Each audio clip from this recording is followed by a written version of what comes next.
নারী লিপসু সালমান ব্যবসায়ী স্বামীর কাছ থেকে কেড়ে নেন টিভি উপস্থাপিকা বউকে।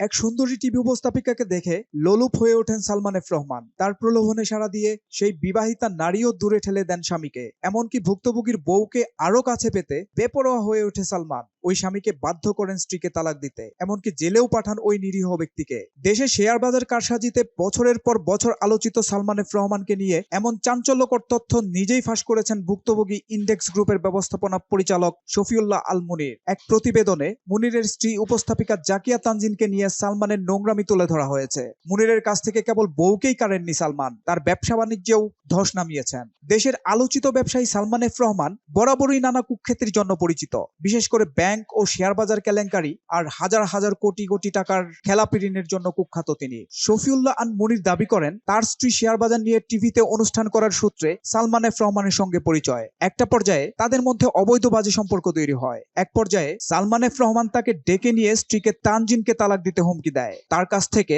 8টি শর্তে 300 টাকার স্ট্যাম্পে স্বাক্ষর নেন। তিনি বলেন, শর্তগুলোর মধ্যে ছিল, আমি কখনোই আমার কোম্পানির মালিকানা দাবি করতে পারবো না, আমার স্ত্রীকে ডিভোর্সের বিষয়ে কাউকেই কিছু বলতে পারবো না, এমনকি আমার ছেলের কাস্টাডিও চাইতে পারবো না। তবে আমি যখন রাজি হলাম না, তখন এ বিষয়ে অনেকেই জানতে পারে। এক পর্যায়ে আমি 1 মাস গুম হওয়ার মতো ছিলাম, হামলা মামলার ভয়ে তটস্থ থাকতাম সব সময়। পরে 2020 সালের দিকে আমার স্ত্রীর সঙ্গে ডিভোর্স হয়ে যায়। সচেতন মহল বলছে, এমন ঘটনায় সালমান এফ রহমানের বাইরের আর ভিতরের দুই রূপই প্রকাশ পেয়েছে।